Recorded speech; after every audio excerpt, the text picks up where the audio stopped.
What's good, YouTube? We back with another banger, because every video is a banger. Welcome back to Kush and Beans. Welcome back to Za City. Welcome. As always, before we begin, if you fuck with the content, drop a like, comment, subscribe. Come join Za City with your boy, Mr. Hammer Dave.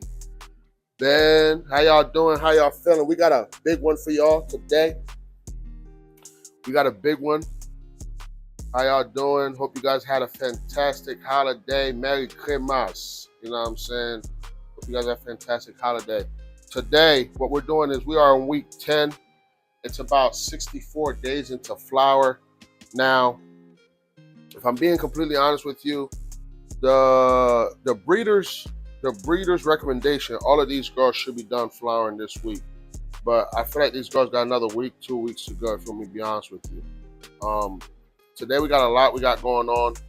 But before we begin, look, the Northern Lights gotten so chunky, the shit falling over. So, you know what I'm saying?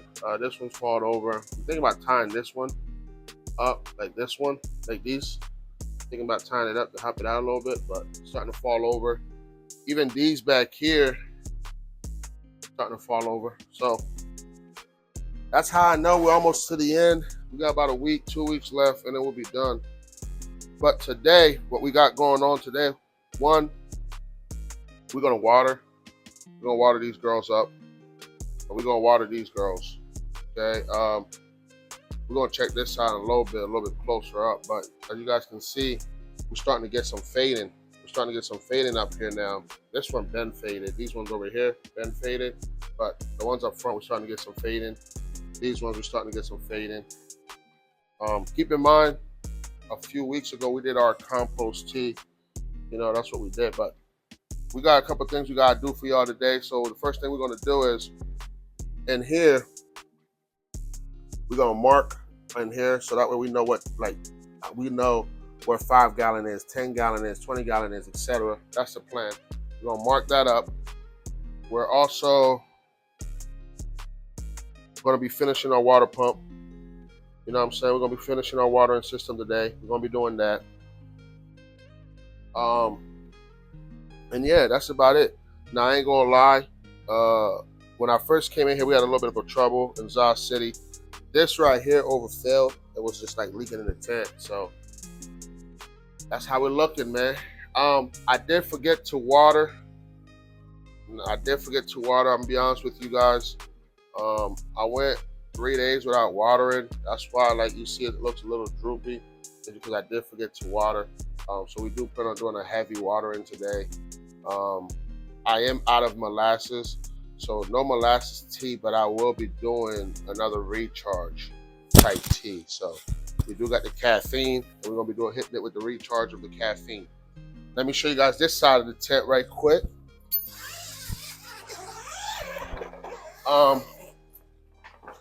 This is this side of the tent. All of these right here are the rainbow haze. That's all of these right here are the rainbow haze. Now, I am going to take you guys' recommendations and comments and stuff like that. I had a few subscribers who said to me, we want more longer form content. You know, so I will be giving you guys more longer form content. If I'm being honest with you guys, I thought you guys would prefer the shorter stuff. So that's why my video has been about 12 to 15 minutes. I cut a lot of stuff out for you guys. But if you guys want to see that stuff, you know, I'll be happy to show you guys. But today, like I said, what we're going to be doing is we're going to be watering. Step one, we're going to mark this so we know what 25 gallon is. We're going to take all the water out of this and put it in here and start decarbonating it. And then that's what we're going to do. Now, the next thing we're going to be doing outside of watering, if you guys remember, we have these clones that we started, right? Started these clones. These were the clones that were in my 4x4. These motherfuckers have gotten absurdly big. They have gotten really big. They've gotten to the point where it's starting to fill up this 5x5 and I ain't got no room for nothing. Keep in mind, this light was only supposed to be temporary. But the plan for today is we're going to defoliate these. We're going to defoliate these, get some of these stems out. And then after we defoliate, we're going to put them back in here. They should only be in here for another week or two before this tent is ready. Now, to be honest with you, I low-key want to flip these into flower right now. The only dilemma that I'm having, I know this light is not powerful enough to hold these plants into flower. That's the only dilemma I'm having. And some of these plants haven't bushed out yet. So we got these right here, real good. But we still got these smaller ones that ain't bushed out. So that's the problem we're having. But not really a problem, but the canopy's all uneven. If you guys can see, you got even. And then back there, tall as fuck. But that's what we're gonna do. And then we're gonna be finishing this watering system. That's the plan. Before we begin, let me give you guys a quick tutorial of the watering system. It's very simple. They do have water in it already, but so essentially what I did, right? I got some water pumps here. Now, you don't need 2 water pumps. I had 2, and I figured because I have 9 plants on it, I'm gonna need more pressure. So what I did is I got the 2 water pumps, I connected it to a Y, right? And here, it follows through here. I have a valve right here, an on and off valve. You don't necessarily need this valve. The reason I put this valve here is so I can control the water. If I have to shut something off, there's an emergency, I can shut it off. Let's keep in mind, there ain't no way to turn off these pumps unless you unplug them, right? And then from there, you just run it through your tent. This is half-inch tubing, by the way. These are 3/4 tubing. And then you just make as much as you need, right? I have some 2s here. I have some 4s here. But for those that was asking how I did my watering system, that's how. Easy peasy, simple. Same concept over here for this big one, right? The only difference is it's a lot bigger. Same thing. We have one giant water pump right here. It goes up. Boom. Shut off valve right here. And again, it goes through and water the whole tent. All right. That's how the watering system works. I also do want to let you guys know the 4x4 is still out of commission. So we still don't got nothing in the 4x4. All right. But that's the plan for today. As we defoliate, I will be answering some questions for you guys. Okay. So first thing we're going to do is work on the defoliation. And then I'm going to answer some questions for you guys as we defoliate. Okay.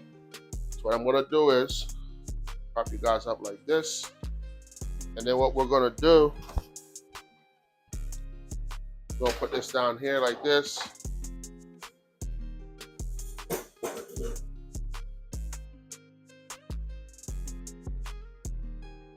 Right. And then we're just going to take our plants, set our plants down like this. And then we're going to defoliate, right? That's the plan. We're going to defoliate just like so. So we're going to set our babies down. And then what we're going to do is, camera angle right, set our baby down. And what we're going to do is we're just going to get rid of all these bottom growth. That's not going to progress nowhere. You know? What I did realize too is we only want to keep the thick stems.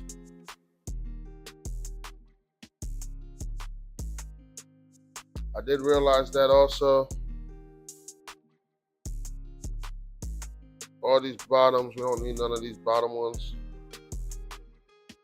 All it's going to do is create lofty bud. We don't need it. Now, while I am defoliating this stuff, I did want to talk to you guys about a few questions you guys had for me. So a couple things, right? Let's go over, as we come to the end of season 1, I want to hopefully answer some of the questions you guys might have if you're new to growing, right?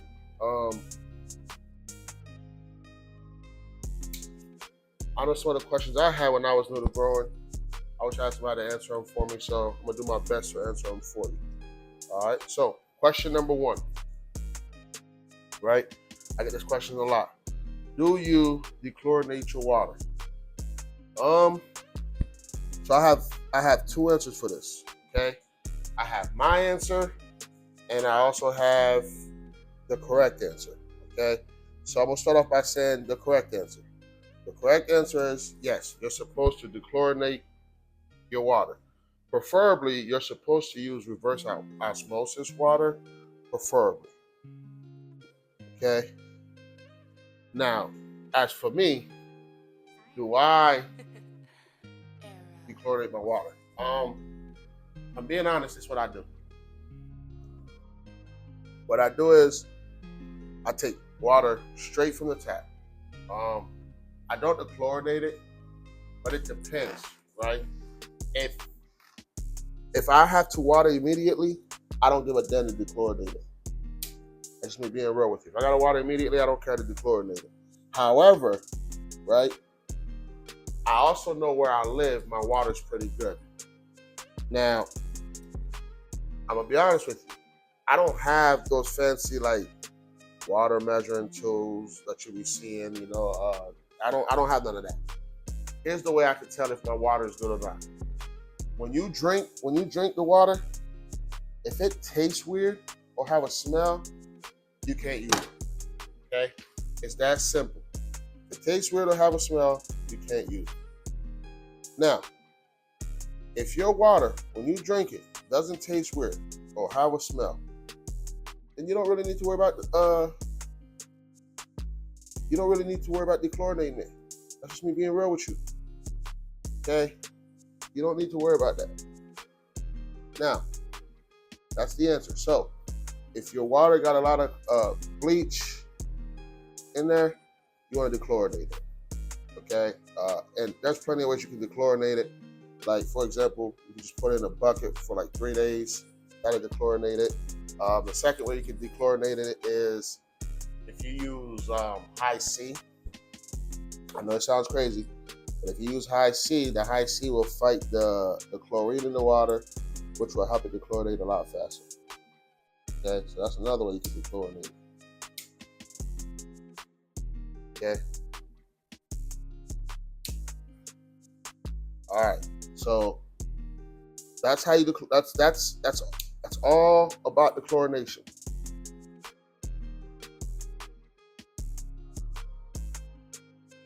All right.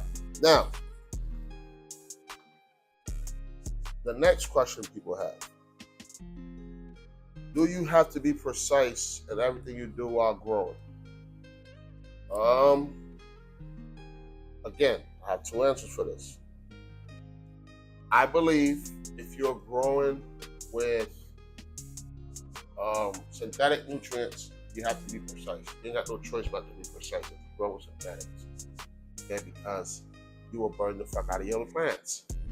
And just like that, all the hard work you done spent on your plants going to waste. Okay? That's what I believe. Now, for me, I don't grow synthetic. I grow full organic, which means my way of growing is a lot more forgiving. And here's what I mean by that, right? I haven't measured a single bit of my nutrients when putting it in here. Not a single bit have I measured. Now, when I do put dry mint, I do get a quarter cup, and I sprinkle it on there. But I'm gonna be honest with you. Sometimes I put the full quarter cup. Sometimes I don't put the full quarter cup. Like, I don't have a measurement. I don't measure. You feel me? So, with that being said, do you absolutely have to measure when growing organic? Hell no. I'm be honest with you. I don't measure at all. I take it. I sprinkle on there what I feel. That's it. Like, I sprinkle what I think it should get, and I go about my business. Now, if you had synthetic, would you be able to do that? Fuck no. If you had synthetic, you would not be able to do that. Right?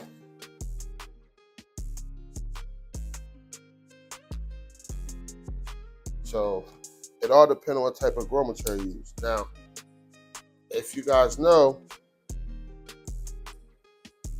I built my own soil. So I know exactly what's going on in my soil. I know how much is in there. So with that being said, because I know that,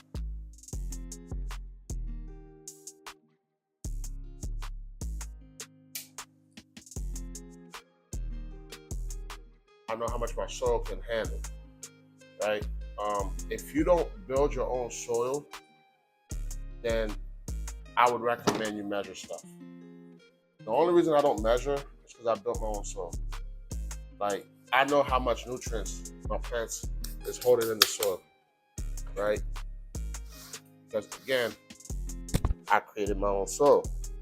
And after I created my own soil, I also got the soil tested, right? So I knew how much nitrate, phosphate, all that stuff. I know how much was in my soil. So, and also too, because I'm growing organic and I'm not growing synthetic, it makes my growing process a lot more forgiving, right? So, couple question answered so far.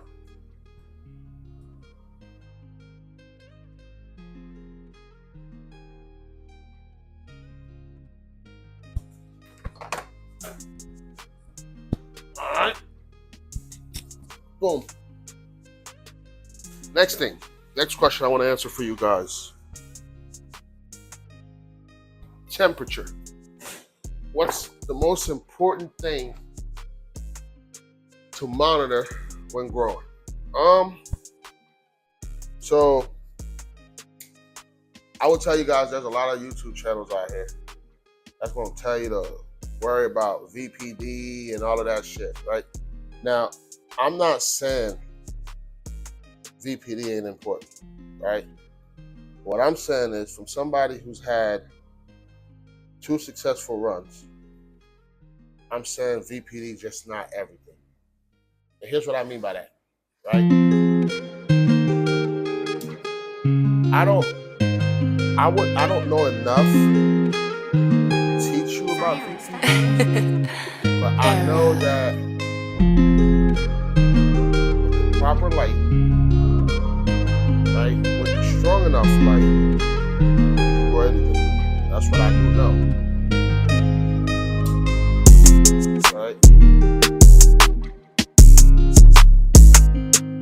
So, I've never measured my VPD.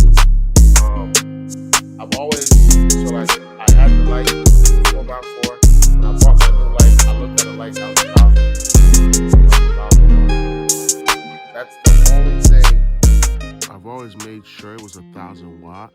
That's the only thing you really gotta heed when it comes to growing, making sure you have optimal light.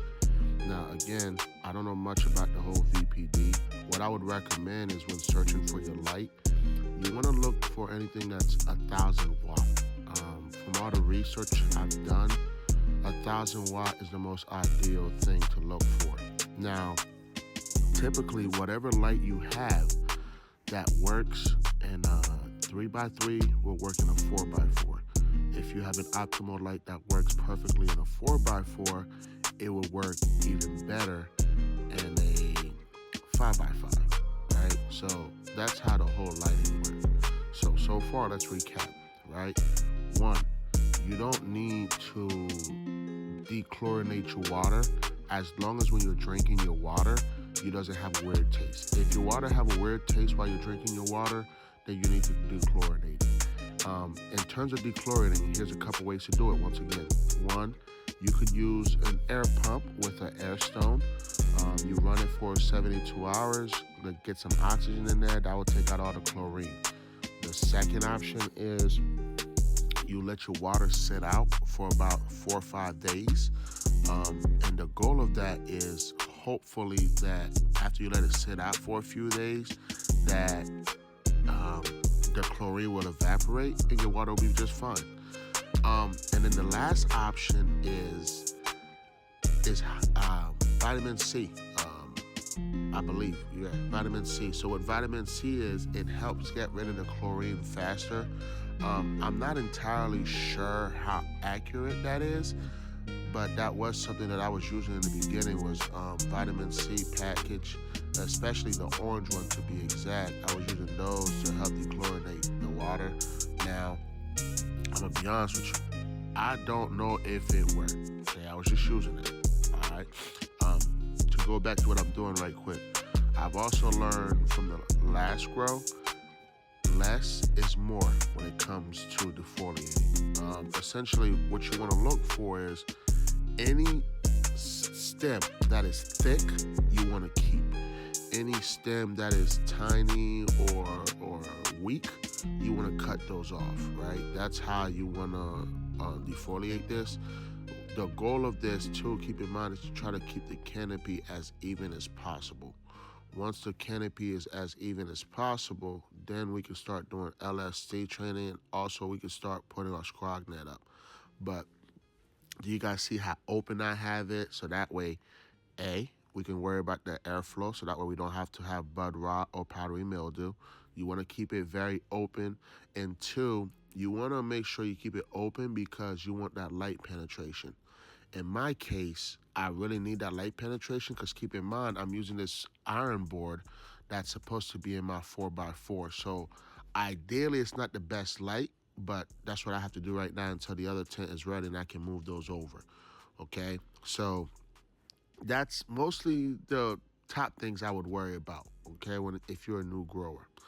Now, outside of those things, right, the biggest thing I would tell you to worry about is climate control, okay? Climate control. And the climate control in the room that your tent is even more important than the climate inside of your tent. Here's what I mean by that, right? If you don't manage your lung room, right, and then you put your carbon filter, what happens, right?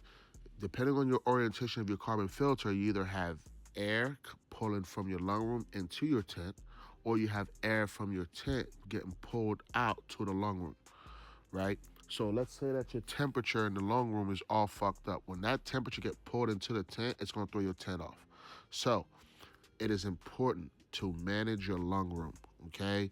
I can tell you with my lung room, I have air conditioner down here. I keep it at 65 degrees year round. Where I live too, our humidity is pretty high. So I have a dehumidifier. I keep the dehumidifier at around 55% humidity. When it's all said and done, by the time I water and everything like that, typically my humidity sits at around 65% to 69%. If it starts to climb up really high, what I'll do is turn on the dehumidifier a little bit higher and then bring it back down. Okay. Now, to continue with what else you need to know as a new grower, I would say personally, the biggest thing that you need to know is, like I said, climate. I can tell you temperature, humidity will destroy months of planting. Okay. My first grow that I did, right, we were 4 months in, almost finishing flower, and 2 out of my 3 plants caught powdery mildew. Now, if you don't know what powdery mildew is a white substance that form, essentially it's a version of mold, essentially. And there's certain ways to combat it. Some of the stuff that you could use is there's a spray called Lost Coast spray. You literally spray it all over your plant. You put about a tablespoon and about I think a gallon of water. You put a tablespoon and you spray your whole plant with it. That's an option. The second option would be, which probably would be the worst option, would be to just chop your plant off and throw it away. That's an option. The option that I personally went with was milk. So what I did was I got milk, regular milk, as much fat as possible.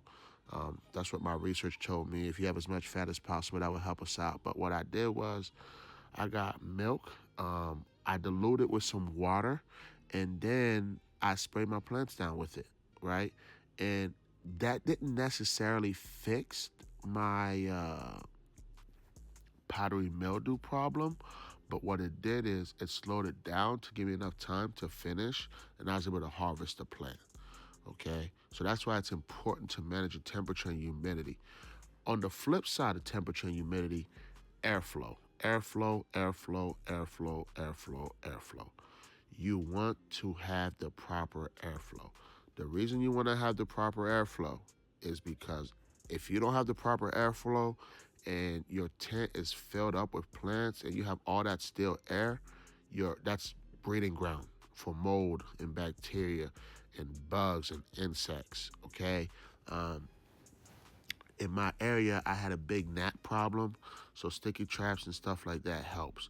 Also, having a powerful fan help, right? Because if you have a gnat problem, you have a weak fan that's going to bury themselves into the soil, do more eggs, and then now you have an infestation.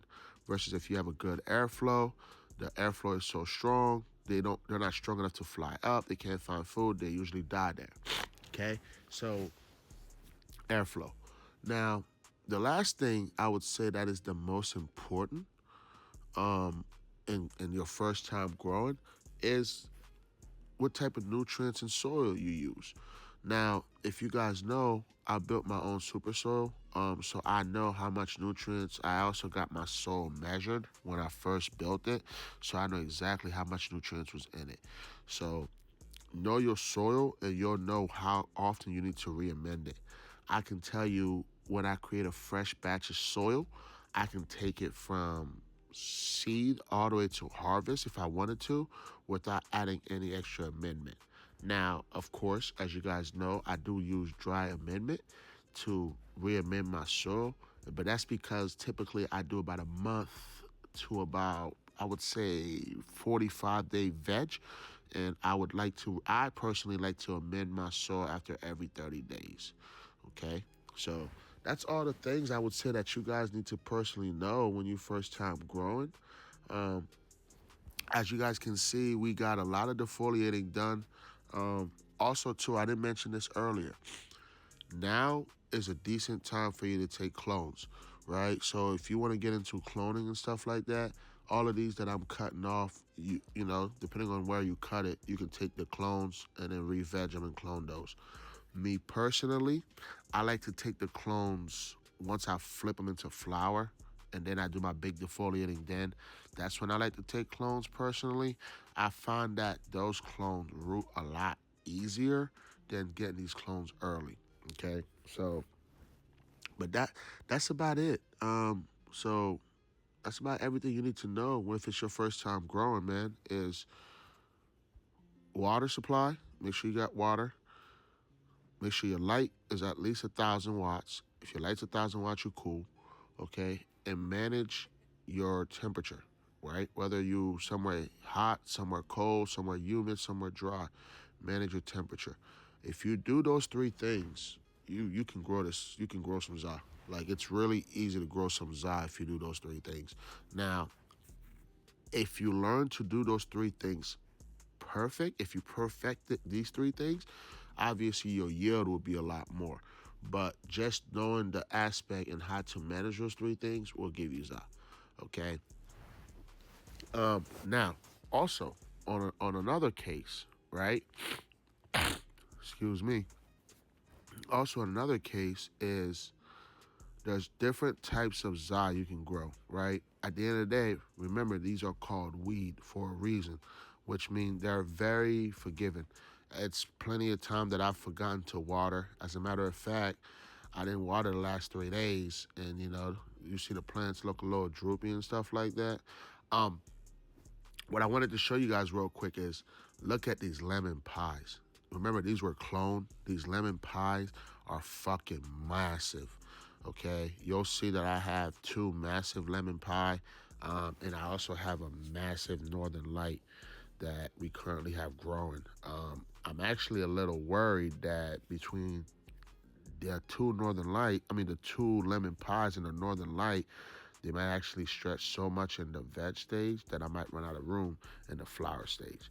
If you guys looked in the 4x8, you see those plants, the northern light, The Bruce Banger and the Lemon Pie, they stretch crazy in flower.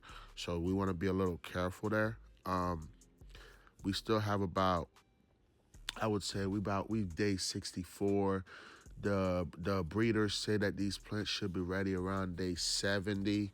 So I'll probably do 73 days of darkness harvest. So we're probably looking at around like 75 days, 80 days we will harvest. So we got about 15 days left before we can move these girls into our 4x8. And then, at that point, the 5x5 will be empty and we can actually start our new grow in there. But that's what I wanted to show you guys. Look how thick this lemon pie is. And at one point, when we first got these seeds, we thought it was going to be male. Thank God they were females, because these are going to be some high yield plants. I can't wait to smoke the first generation of this. That would be amazing. Okay. Now, while I'm finishing defoliating this lemon pie, right? Another big thing that I would tell you guys to focus on when it's your first time growing is synthetic versus organic, right? Now, I'm going to be honest with you. I don't measure my organic newts. What I mean by that is I use between 5 to 8 gallon fabric pots, and I just top dress about a quarter cup of whatever amendment I'm using. So I was using Down to Earth amendment and also Builder Soil amendment. So those are pretty good amendments, but I do want to try some different amendments in the future and do a little compare and contrast for the both of them and then pick my best one there. As you guys can see, this plant right here that I'm defoliating, this is a Northern Light. This fucking Northern Light, again, is massive. I was hoping that the only single Bruce Banger clone that I got was going to be this massive, but unfortunately, it just doesn't have that structure. Um, as you guys looking, some people might say that I'm defoliating a little too much. I personally don't think I'm defoliating enough. The reason I said that is I defoliated the first time. I didn't take enough out, so my yield suffer. That's the one that we grew in the 4x4. I probably got about, out of 3 plants, I probably got about, I would say, almost a pound out of it. I could have easily got a pound if I would have defoliated. I had a lot of loose, larvae bud. I had a lot of shakes and stuff like that. I actually plan on using that shake to make some canna butter and some honey. But defoliation is important, because if not, you're going to have these small buds. If you defoliate, you'll have thick ass bud. Like, like you like your thick booty hoes. You feel me? Whoop, whoop, thick booty hoes. But you have thick buds like that. Okay, so make sure you're defoliating. Right when you think you're done, defoliate some more. Okay, so as you guys see, I think this is another Northern Light right here, or is this a lemon pie? Yeah, this is another Northern Light. So you see how big this one is. Okay, it's massive. All right, but that's all the tips I have for you guys. I'm gonna go ahead and fast forward this a little bit so we can go ahead and finish defoliating the rest of these plants. I'm gonna show you guys how everything look like when we're done. So we are officially done. We have everything put back into the 5x5. Look how good these girls look. And we also did our water. We added our watering pump. What we did is we marked every 5 gallon. We did that. And then that way now we know exactly how much water is in there, because next season we plan on using bud candy and big bud. So we got to know how much water is in there so we can measure our nutrients correctly. But also too, man, look at our girls, man. As always, this is your boy Hamilton, man. If you fuck with the content, drop a like, comment, subscribe, man. Subscribe. Hey, tune in. We got big thing coming. As always, stay lit. Stay lit, man. Keep growing. I'm going to catch you on the next one. Peace.